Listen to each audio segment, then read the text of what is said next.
हफ्ते आ गया और सेबी ने एमसीएक्स और एनएसई दोनों ही एक्सचेंजेस को मंथली इलेक्ट्रिसिटी डेरिवेटिव्स लॉन्च करने को दे दी है मंजूरी।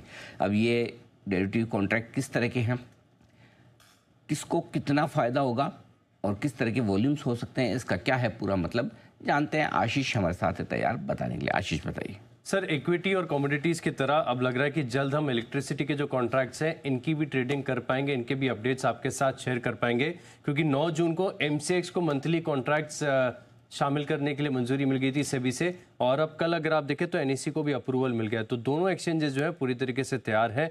अब आप सोच रहे होंगे कि इसके पीछे क्या कारण है, किसको जरूरत होगी कि इलेक्ट्रिसिटी में ट्रेड करें। तो दरअसल अगर आप देखें तो जो पावर जनरेटर्स हैं, जो पावर उत्पादन करते हैं, इनके लिए एक हेजिंग के लिए बहुत बढ़िया प्रोडक्ट है। और वैसे भी अगर आप देखें तो आईएक्स में तो ऑलरेडी होता ही है ये काम, लेकिन अब ये और अतिरिक्त एक्सचेंजेस आ रहे हैं। इसके अलावा अगर आप देखें तो जो बल्क प्रोक्योरमेंट करते हैं, एनर्जी की रिक्वायरमेंट, इलेक्ट्रिसिटी की रिक्वायरमेंट काफ़ी ज़्यादा होती है, इनके लिए भी अपने कॉस्ट को मैनेज करना, हेज करना, ये काफ़ी ज़्यादा यूज़फुल हो जाता है। इसके अलावा अगर आप देखें तो जब मानसून आता है, कोल की शॉर्टेज होती है और डिमांड ज़्यादा होती है, तब ऐसे में जो एनर्जी के प्राइजेस हैं इनमें बड़ा तगड़ा फ्लक्चुएशन आपको देखने को मिलता है। तो ऐसी कॉन्ट्रैक्ट्स को हेज कर सकते हैं, स्पेकुलेट कर सकते हैं, बहुत सारे विकल्प हैं।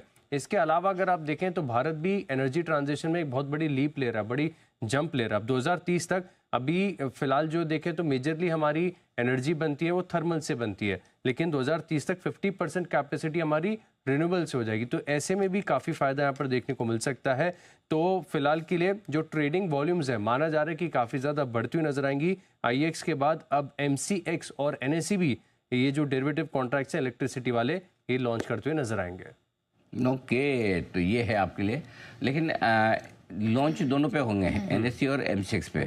फ़ायदा आईएक्स को भी मिलेगा क्योंकि फिर वो कपलिंग वाली चीज़ें आ गई इसके हाँ, लिए। लेकिन मतलब जो बेसिक जो यहाँ तो डेरिवेटिव्स ट्रेड होंगे, लेकिन जो अंडरलाइंग एसेट्स की जो प्राइस है वो आईएक्स से निकलेगी, स्पॉट प्राइस, और उसके लिए वो कुछ शायद 10% के आसपास कुछ वो रॉयल्टी प्रीमियम ऐसे चार्ज करेंगे, तो उनके लिए भी फायदे की बात है। लेकिन कल तो खैर कपलिंग वाली खबरें चल रही थी, अभी कंफर्म नहीं हुई, वो भी कंफर्म नहीं, लेकिन बिना कंफर्म हुए स्टॉक गिर गया।